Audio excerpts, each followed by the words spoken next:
Chapter 7, Advanced Pawn. We'd be working out. I was still on leave, but found myself in the training room with Vaughn the next day anyway. Not out of boredom as much as pent-up energy. I'd been alternating between pacing around my flat and working on the drafts I wanted to send Magnus, then feeling overwhelmed and pacing again. Eventually I decided to get out for a bit and met up with Vaughn in the lounge.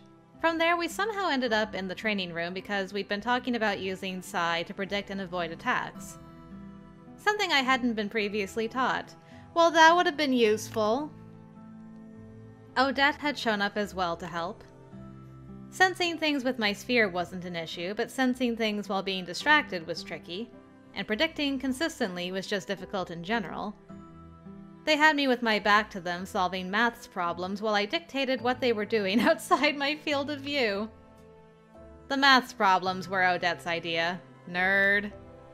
It was logical. I was still supposed to be resting, so this was probably the most low-key distraction she could come up with.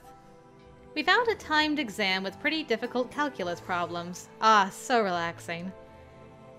And my last class on the subject had been 2 semesters ago, so that made it even more difficult.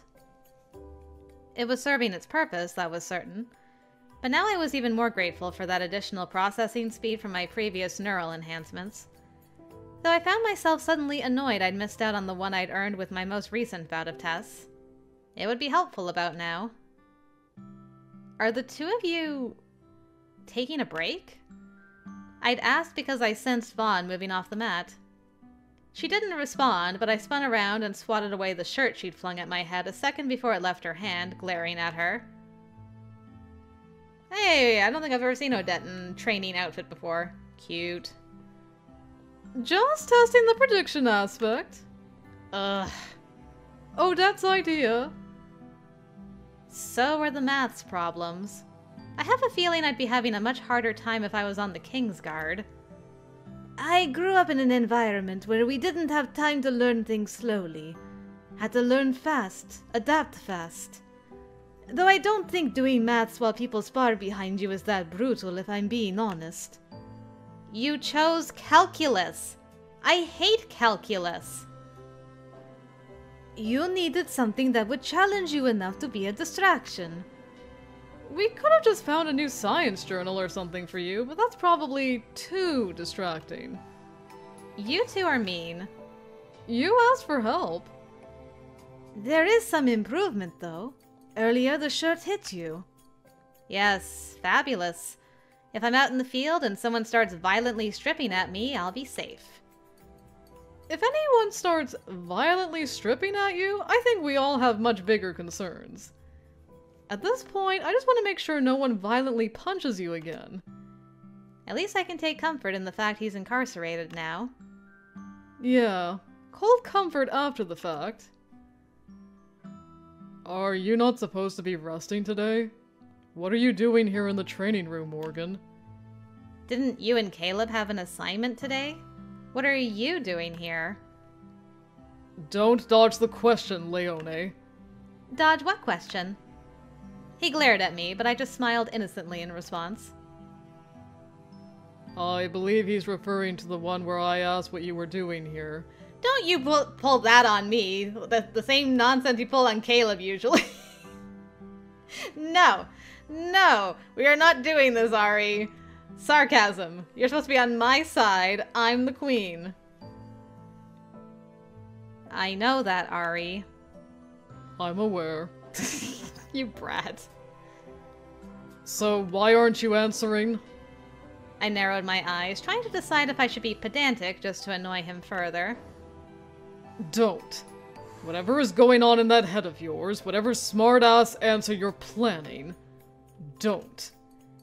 But annoying you is the only thing that gives me joy these days, Caleb. How the hell is Magnus rubbing off on you? Are you spending time with him when we're not around? I laughed a little at that one, but didn't tell him it was just that he was fun to tease. I'm not doing anything strenuous, unless you count dodging a shirt as strenuous. You know damn well that you're not resting, regardless of how you try to define strenuous. You don't have to bend over backwards to keep training for those assholes at the top. be a little selfish. Morgan doesn't have to be babied by you guys, you know. She wants to be prepared. There's nothing wrong with that. I'm not talking about being prepared. I'm talking about being a good little minion, so the people at the top... Caleb... To my surprise, Caleb's words cut off at Ari's soft voice.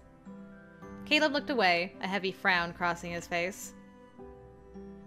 Fine. I'll quit. But... I'll say this. Get your ass out of this training room if you don't want me to inform our chief medic you're going against Doctor's orders. He may be your boyfriend, but he still has a job to do too. He's not... Caleb was out the door before I could finish. Stop sulking! I glared at Vaughn for that smug smile on her face. We are not trying to coddle you. However, I agree with Caleb that it is wise to take a break when you are given the opportunity. You can resume your training when you finish with your leave. And he is right that you will not be happy to find you are here. Both as a physician and as... your lover? I swear if he says that I will lose it. He paused as if struggling to find words. That's a nice way to put it. Very nice. Good on you, Ari. Always so classy. As someone who obviously cares for you. He also left right after that, so I assumed they found us just to complain at me. Sounds about right. Vaughn let out an exaggerated groan, rolling her eyes. I have no idea if those two are complete mother hens, or terrified we're teaching you how to kick their respective asses. I doubt either of them would worry about the latter. I mean, they should. You're absolutely capable of it, you know. I just meant that Ari is capable of escaping, and I kind of think Caleb would like it. Okay, that's true. Alright, Caleb, I see you. Well, even without their whining, we should wrap up. We've been at it a while. And it's true that if YUU finds you here, he'll be even more annoying than usual about it. I'm glad your response to all this isn't to hide, but find solutions. I get why everyone is worried, but you aren't a kid. Someone doesn't have to be a kid for people to worry about them. Odette's eyes shifted away, and I somehow got the feeling she wanted to disagree with that. I'm just saying that I think she's adapted well. I think the concern is she's adapting too well. I know what you all mean when you say things like that, but... She shrugged and went to pick up a container of water from across the room. I'm not saying this place is perfect or anything, but I literally came from Crimson, so... You were part of Crimson? Yo, girl, I didn't know that. I don't think. I knew you were from Delphine, but I didn't know you were part of Crimson. Crimson? She gave me a dry smile. Let's just say I had my slate wiped when I defected. You defected? From Crimson? Girl, I have questions for you. I would love to ask this, but... I mean... As we've, like, stated with you, you know, like, we're not judgy of, like, backgrounds and stuff. It's just, like, who you are as a person and stuff. So I'm gonna go with the, like, analytical... I'm not judging where you came from, Odette. You kick ass, girl. I wasn't judging. I was just surprised. I knew you were from Delphine, but I had no idea you originally came from Crimson. No one had mentioned it or anything, but she has a distinctive accent. She wasn't the only one, though, so I didn't think much of it. Shocked to learn some of us have a criminal past. I mean... all things considered, not as much as you'd imagine. Not as much as you would have been before we tried to kidnap you? Legally apprehend, as I've been told many times. I thought you said that's debatable. Well, apparently the council gets whiny if you call them on it. Anyway, Your criminal history gets no judgment from me, I promise. Glad to hear it. Because otherwise you'd be judging a hell of a lot of people over there. It's hard to find anyone who isn't in some ways affiliated with someone shady. Especially once you're out of the upper districts. It's hell in some of the Delphinian slums. Sometimes you align yourself to the strongest group for your own protection. And sometimes that group is Crimson. Because if you can get in with them, you find the larger groups can be a lot more forgiving than some of the smaller ones. You can kind of blend into the background there. Until one day, you can't. Her eyes had gone far away and her voice was quiet. That was definitely a raw wound I wasn't going to touch, so I didn't ask what she meant by that, even though I'm so curious. After a moment, she shook her head and looked at me again. Anyway, the point is that I know parts of this place leave something to be desired, and I can see how easily they manipulate the truth. But nothing will be as bad as where I came from. I get it. I mean, we all come from different places, so we all come into Endgame with different perceptions and expectations. I can see how you and I probably view this place very differently. I know Endgame has been an unwanted force of change for you, Morgan, but it was salvation for me. A safe haven. I can respect that it's been that for many people, and I can respect that it's a bulwark for others, a protective force. That's how I always saw it, too. I guess I'm used to finding my footing wherever I stand and moving forward from there. I don't want to see others' concern preventing you from doing the same. I don't think it is. Good. I know you aren't happy with things here, but for the record, just because there are flaws doesn't mean it should all be burnt down. I don't think anybody's talked about, like, burning the entire institution down, but you gotta admit that if there's some dead limbs on this tree that's killing the entire organization, it might be beneficial to chop off the dead limbs so that the healthy limbs can thrive. Maybe? I don't see it as needing to be burnt down either. I just know that some do. I wondered if she meant Magnus when she said that. I don't think Magnus wanted to burn the entire thing down. I think he was, like, desperate on his route to change stuff, and he went to extremes, but I don't think even he was like, the entire thing needs to be burnt down. It's just like, I don't think he could see the forest for the trees. I know I'm, like, stuck on the tree analogy, but just, I don't think he saw any other way than, like, okay, we gotta go to extreme measures to do stuff. But we know from past experience, extremes are not needed to make some changes at Endgame, so let's see if we can keep that trend going. Anyway, I guess on that note I need to go find the rest of my team. If you want to meet up and work on this some more, let me know. Sure. Thanks for your help today. No problem. She waved on her way out. I like Odette. I can see her point, but we aren't trying to baby you or hold you back. I know. We've had this discussion already, so I get it. I don't want to be treated like I'm made of glass, but I also don't want to be treated like I should shrug everything off either.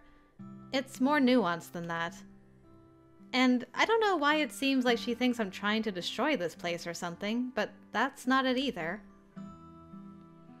Well, Maggie's team just knows when he's up to something. And whatever he's up to this time clearly involves you. I guess she's worried about it. One difference between Odette and us is that she didn't know Sylvia. Not that Odette hasn't lost anyone, but it's not the same as watching someone you grew up with just disappear like that. I was the only one that walked away from that incident. It's like being a walking reminder of what happened. None of us can ever forget that day. Maybe that's why we're like this. But for Odette, it was a little different. it was a good reminder that if we wanted a more gentle flow of change here, we'd have to be careful about villainizing an organization so many people saw as home. Even if I had opinions about how it had become home for them. I didn't want to make Endgame into a villain, and I didn't want to burn it all. And most of all, I didn't want people to think that's what I was trying to do. Hey, I'm going to head out too, but you know where to find me if you need me. You probably should go back to resting like a good girl before that vein in Caleb's forehead bursts. Alright, I'll do my best. I'd hate to be responsible for a medical emergency. She laughed and vanished out the door. I didn't go back to my flat after we parted ways, but down to the garden to wander around and contemplate. And since I dared to be in public, that meant someone immediately found me. That someone being Magnus, of course. Hello. Wonder how he got away from the others. So this is where you were. You say that as if you actually had to look hard for me when we both know full well you didn't. So true. May I join you? He probably would, no matter what I said, so I motioned him to the seat beside me with a shrug. Of course. I suppose this is where I should ask how you're doing and if you're all right and all that. But unfortunately, I rarely have time for such pleasantries. The council will be looking for me soon, and I imagine Mara and the others will materialize from the air to escort me back to my office. So I will get straight to the point. I wanted to send something to you, which should have just arrived in your message bank. I didn't want to send it without speaking to you first, though. You can have a brief look now, but I imagine you'll need to go through it more seriously later. Cost projections relating to Academy expansions? They're a few years old, but after hearing about your ideas, I thought this may be useful for fleshing out that one in particular. It's one I've had on the back burner for a while, too. Cost is the first place they'll try to shut you down, so this should help. Well, thank you. Thank you for trying to work with me on this. I'm not convinced they'll believe you put this together on your own, and I'm not sure how my obvious involvement will impact your success. In fact, concerns about my involvement and how the council may respond to it have been uppermost in my mind for a while. You don't have to help me if you're worried about that. No, not overtly. My not being involved could come with its own problems as well, though. I was considering the possibility of leaking your ideas to the public after you relayed them to the council. If there is a rumor that Endgame is implementing significant changes, we may have to release a public statement. The council behaves quite differently when it comes to anything in view of the public. But a leak could backlash onto you if they assume you're responsible. Hence, my involvement could act as a shield.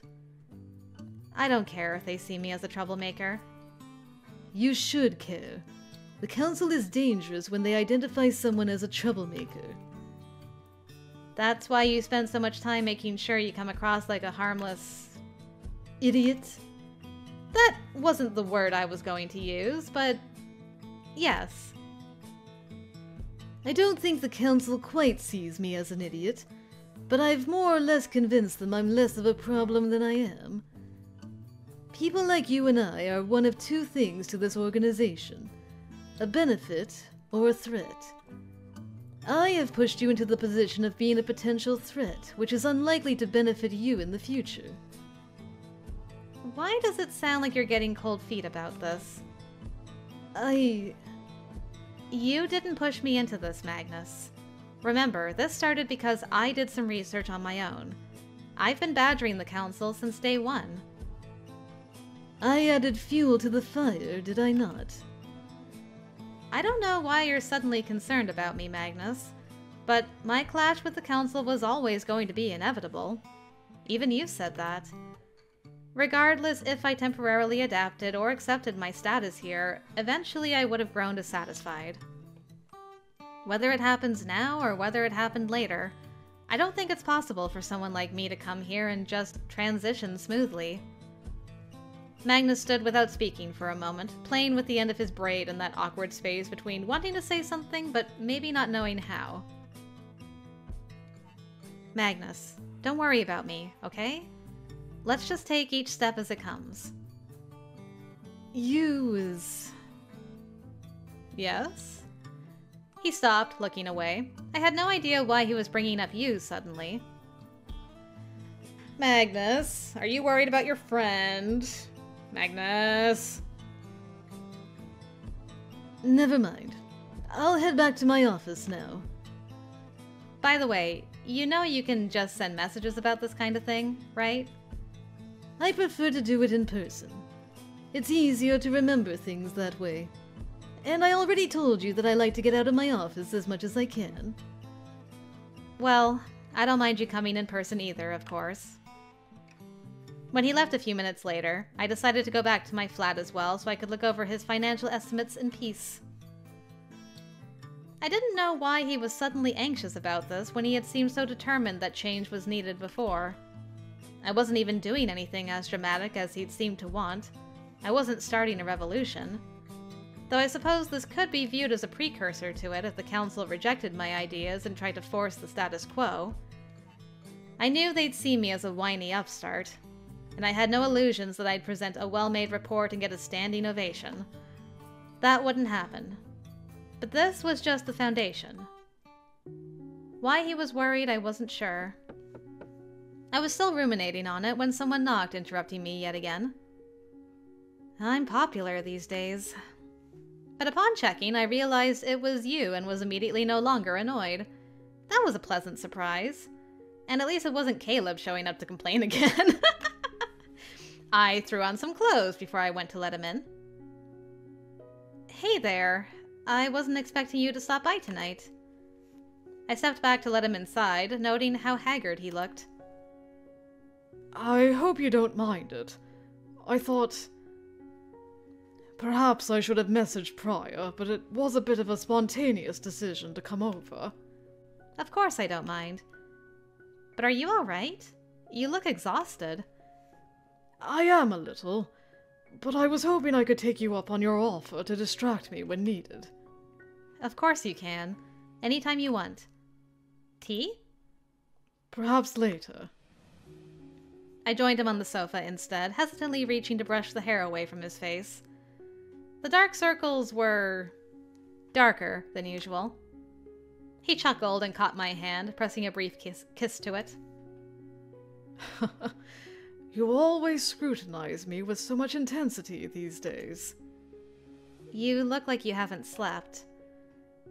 I fear you are correct.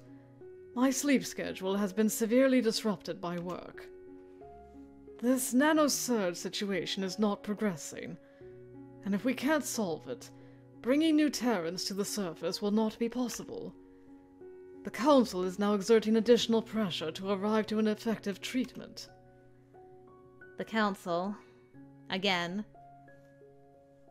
I am at a loss. Once the body's immune system has identified the nanites as an enemy, I don't know how to reverse it. Reprogramming the nanites themselves is a job for an engineer. Or perhaps a king rank. Or a queen who can mimic king rank abilities? Eh? But it's impossible to do it at the scale needed, and even then the problem will resurface when the patient is... I apologize. I am defying my own rule to not discuss work. You can talk about it if you need to, YUU.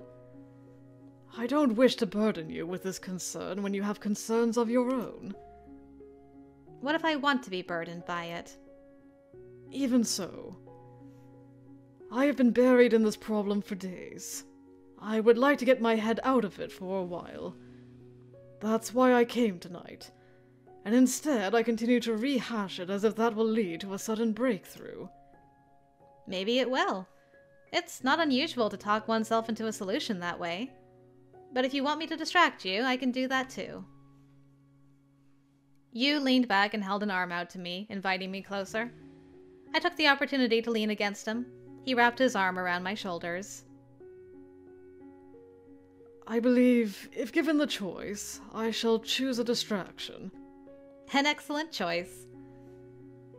And how goes your own problem currently? Are your proposals progressing well? Nope. If you won't discuss yours, then mine is off limits as well.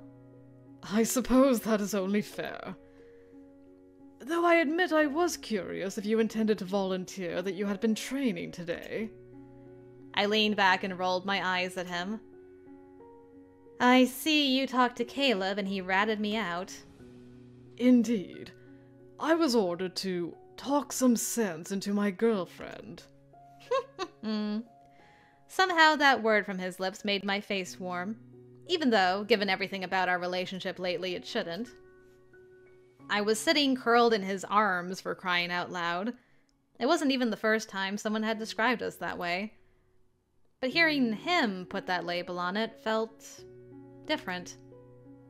I felt his fingers under my chin, making me look up at him. Do you dislike hearing yourself described that way? Of course not. Man, he's so observant, just like, he knows exactly when she gets quiet. He just knows, like, exactly what's bothering her and then checks immediately. I love it. I leaned my head against him, reaching for his hand to twine my fingers with his. It's just that with some relationships, they have this period of existing in a sort of undefined state, where you know where things stand, but haven't verbalized it yet. That can be a comfortable place to live in for a while. Pinning a solid label on things sometimes feels like it creates obligations, or maybe certain expectations, or it makes you think about things you aren't quite ready to face yet. Is there something in our relationship you aren't ready to face? I don't know. I'm working on a plan to convince the council to lighten their grip on Espers with the express purpose of this benefiting me. To have them loosen their grip on me, so I don't have to be here. Ah. You worry about establishing a strong emotional connection to someone in a place you hope to one day leave. And defining our relationship forces you to contend with that. A little, yeah. But I don't want to leave it undefined either. I don't dislike the idea of defining ourselves as being in an exclusive relationship, so I guess there are some mixed feelings. Do you have any specific actions you intend to take regarding these mixed feelings and this newfound definition to our relationship? If you mean something like pushing back on the idea of being your girlfriend, then no. I'm happy with it. I knew after our first date that this was something I'd have to think about, but I'm still finding my way through that aspect of the situation. In that case, I believe it's worth noting that it's not that difficult to maintain a relationship with someone outside this organization, should you choose to leave it. Braceil isn't a terrible city to live in. Far better than Sasalis, in my opinion. Less rigid, for one. And you already live here, so getting resident status is no longer an issue. That's true. I hadn't considered the possibility of continuing to live here even if I left Endgame. And in any case, given the speed of things, I had plenty of time to think about that. As we spoke, my eyes were drawn to where YUU was running his fingertips up and down the sides of my fingers, dipping all the way to the sensitive fold where they joined my palm before sliding back up. It was a playful caress that somehow sent little flutters through me. He pulled his fingertips back until they were grazing the palm side of mine, before lightly thrusting them back through the spaces again. Then repeating the gesture in a movement that felt at once benign and bizarrely sensual for simple hand-holding. I glanced up at him to catch that little smile on his face, thinking he must be teasing me as he abandoned that gesture and began to trace his fingertips over my palm. The tickling sensation sent shivers racing through me as his touch trailed to the shallow valley at the base of my thumb, then to my wrist where it etched a path of light circles. Okay, well... Neutral or neutral?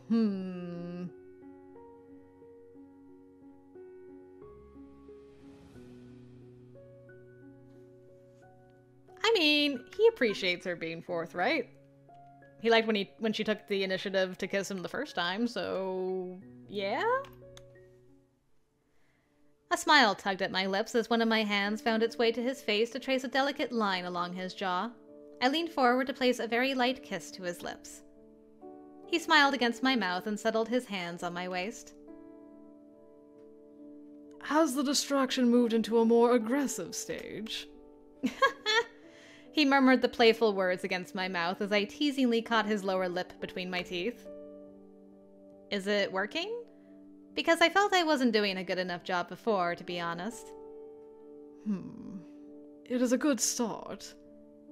Just a good start. I'm going to have to try harder. I won't complain. His hand smoothed the path over my hips as he opened his mouth against mine.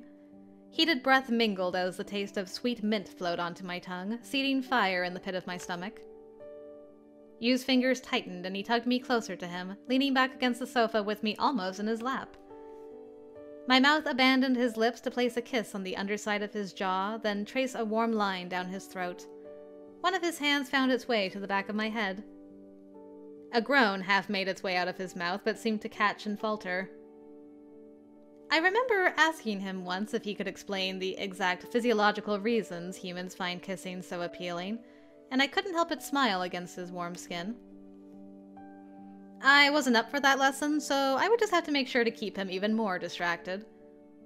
I propped myself up so I could look down at him, startled by the look on his face, the way his hair was even messier than before. He was flushed, lips parted, eyes half closed. His expression seemed a little dazed. I had never imagined being able to see him so undone. That small fire in my stomach began to spread. I leaned back down to kiss him fiercely again. His hands ran up my back and pulled me against him until there was no space between our bodies. He returned the kiss with enough fervor it took my breath away, and I let out an almost startled gasp. Yu started pulling back, maybe realizing he'd gotten a little carried away with where he was touching because there was a look of concern on his face when our eyes met. Morgan, are you okay with where this is heading? I am. After all, I initiated it. That doesn't mean you have to be swept away in it. You're allowed to change your mind or desire to stop at any point. I don't want to stop unless you do. He drew in a long breath, closing his eyes before he met my gaze again and smiled. He let out a tender laugh, lips brushing mine again. No, I would not. I was thinking, you don't have to, but you could stay here tonight if you want. Whoa, we moving quick? Are we moving like speedy fast? Like speedy fastier. Speedy fastier. Words are working for me. Speedier and faster than jackfruit is what I was trying to say. I feel like we're going full steam ahead here. Woo! Woo! He was silent for much longer than I expected. I admit my first reaction is to ensure you are ready for me to do so, but I also expect you wouldn't ask if you weren't. I wouldn't, of course. He smiled and shifted forward so his lips could brush the corner of my jaw. I believe I shall stay, then. Good. I settled more firmly against him, and he kissed me again, fingertips lingering against the side of my neck. We kissed slowly this time. Maybe because we both knew we had time to do so now. He wasn't going anywhere, and neither was I. With just that brief pause, the mood had softened, the frantic edge evaporating a little. His mouth moved to my throat, and I gasped as his teeth gently scraped across the skin before he planted a trail of heated kisses down to my collarbone. Yu took this chance to let his hands roam slowly over my body. My clothes rustled beneath his palms as they ran up my sides, down to my hips, up to my chest. Every move was slow, deliberate, and dragged a fiery trail behind. I clutched him as heat spiraled tighter and tighter inside me. Beneath my fingers, his hair was silky, fine, and so soft. He tipped me back at one point, hovering above me with his features dimmed by the lights behind his head. He watched me for a long moment, staring down with those beautiful dark eyes. It was like he was scrutinizing every reaction I had to every single touch. Somehow it was very like him, but the level of close examination also made me even more flustered. At one point he held my gaze as his hands finally slipped beneath the hem of my shirt, traveling with the rapid rise and fall of my chest and sketching little caresses across my bare flesh. He lowered himself to me again, and our lips met in another slow, scorching kiss.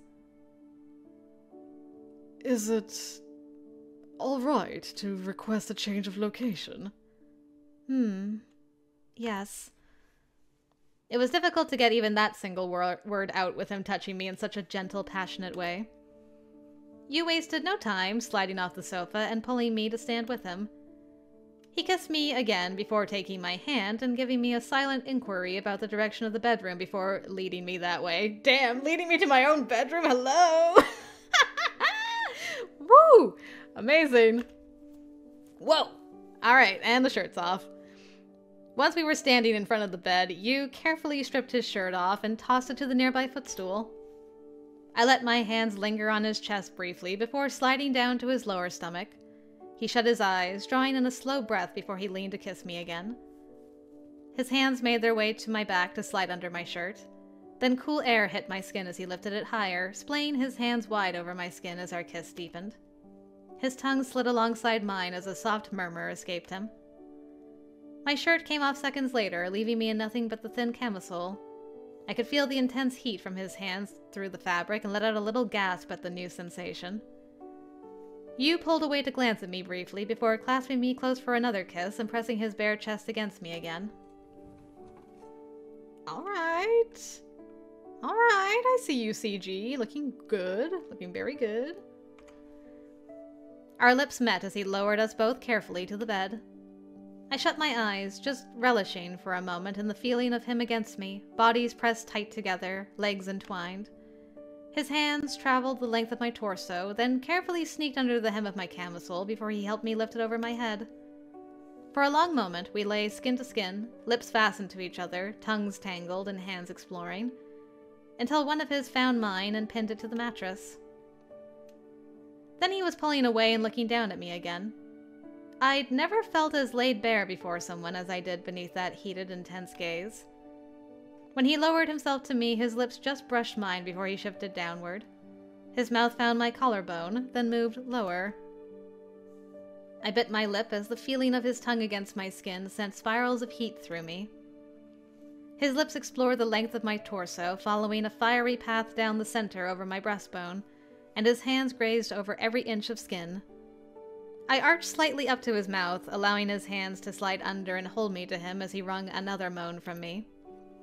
My hands tangled in his hair, and I was biting my lip hard to keep from crying out. He looked up at me again, thumb finding my lower lip, pulling it away from my teeth as his mouth closed over me again. And this time I couldn't bite back the soft cry. And there's the hands! Yay! I wasn't even sure how the rest of our clothes came off. Yu was so deliberate and gentle, but I was already lost in him, tumbling headlong into passion. I'd been falling for him already, and now, beneath his tender and slow touches, coupled with that intense and fiery gaze, I let myself fall. There she goes. She's fallen. Official acknowledgement. She has fallen. I just loved everything about him. His tousled hair, his dark eyes and slender hands, his eccentricities, his compassion, and even the hints of impatience that sometimes arose. Every time our eyes met, I was lost. He was such a strange man. Intelligent, sensual, flirty, wonderful. This was unexpected, but it was so very, very far from unwelcome. Afterwards, Yu curled against my back, face buried in the nape of my neck. I was surprised he was the sort to want to talk, though I shouldn't have been. One of his hands was trailing lightly from my shoulder to my elbow, then back up again. His lips glanced across my skin. You are beautiful. I turned in his arms so I could face him, relishing the feeling of his skin against mine. He closed his eyes and pulled me a little closer. A teasing smile graced his face. Were you aware that skin is the largest organ of the human body? Do tell. I was aware of that. And I know that physical contact releases oxytocin, an important hormone. I already learned that one from you. I smirked at him, giving one of his tousled locks of hair a gentle tug. How are your oxytocin levels doing now? Much better, I believe. Thank you for asking. You guys are a couple of nerds. Stop. I suspect my amygdala has been sufficiently inhibited, and my anxiety levels are greatly reduced from before. I laughed, finding this conversation both strange and endearing. Thank you for letting me stay with you tonight. I didn't let you. I want you here. He shifted back a little so he could look at my face without going cross-eyed. A pedantic response, but I'm grateful you want me here. We laid like that a while longer before he suggested we clean up and get some sleep. He went to shower first at my insistence, and I really did consider warning him about my tendency to steal the blankets, but I decided that might stimulate his amygdala, to use his phrasing. Oh no, she is so gone. I just let him find out on his own. It's fine. We slept curled next to each other, and his quiet breathing was the last thing I heard before I dropped off.